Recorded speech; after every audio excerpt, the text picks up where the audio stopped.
Demons in my eyes, no mask, no disguise.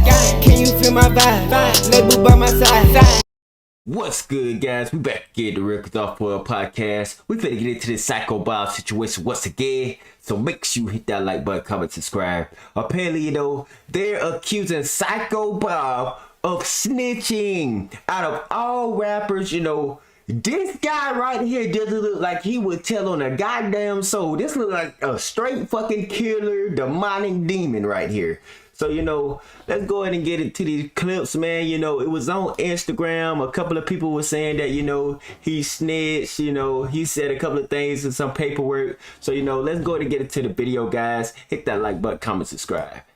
He wasn't mentioned in this indictment or his name. Would that person go by? Cambrell Smart, aka Psycho Bob. But in the indictment with and the on-site crew, it seemed like Psycho Bob was a part of that crew but didn't get indicted because of his statements. Now this timestamp from the court was September 22nd, 2015. And before we count and describe the statements from each count according to Psycho Bob given the detective, I think you gotta understand, for him to get that plea and not be an indictment, there's no such thing as giving a plea without giving a confession statement about everything that happened. They don't give it to you just because you was the first one arrested, which explains why his name wasn't mentioned and was used as a key word like most witnesses do in indictments. Now when Eric and Gordon had confessed to that robbery of that man for $30,000 holding him for ransom, it seemed that Psycho Bob was the passenger for that same incident. Now the victim wasn't named in the indictment, but according to Psycho Bob arrest record, aka the co-conspirator, the victim was at the co-op,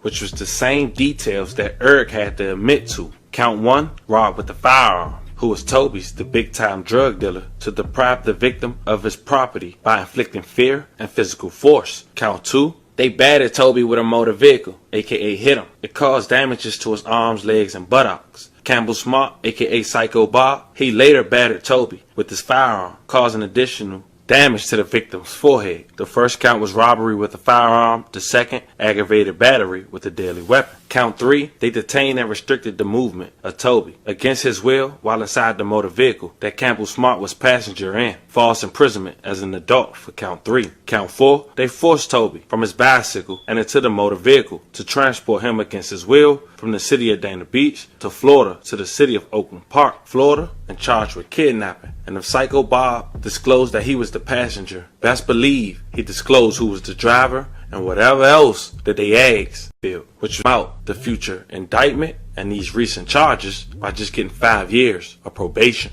Now this was sealed on the 21st day of September in 2015. 6 years later, his crew on site, excluding him, would be indicted. Now his confession of his interrogation has been done, requested. The jail phone call from Campbell Smart, aka Psycho Bob, 5 disses, has been requested, and a jail call of Braxton Davis. Now Gregory later found out, as well as that Psycho Bob is the one that's cooperating in a case because he wasn't indicted and he was listed as co-conspirator, and they know that he was with them. But instead of standing strong, it seems Eric, the one they called the leader, he would testify and be a witness and still get life in prison. Gregory, he would get the same. And Derek was the only one to take it to trial just 3 months ago. He ended up still getting found guilty, but just getting 20 in the feds and 10 in the state. The only statement he made in court was this: I do want the court to know that in spite of the jury's verdict, the future still proclaim my innocence. And I know, and God from the beginning told me to salvation through the certification of the spirit and belief.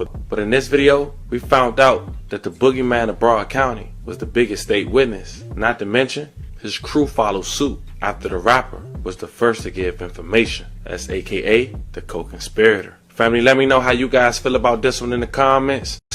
So, that was a lot to take in just now, but what I got from it is Psycho Bob, he was allegedly in the back seat when he did some shit with them guys.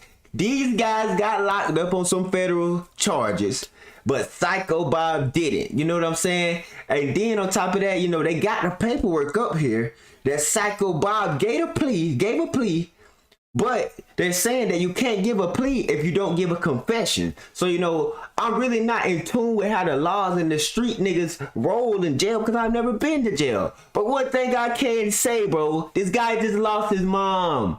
Don't be up here spreading the fake news, because when he come clap your ass, what you gonna do there? You just see how these guys look. You just see how this guy look And on the motherfucking picture I just showed you guys. So what would make you want to fuck with him? So, you know, hit that like button, comment, subscribe, guys. Let me know what y'all think in the comments. It's the Real Quasar4L podcast. I'm out.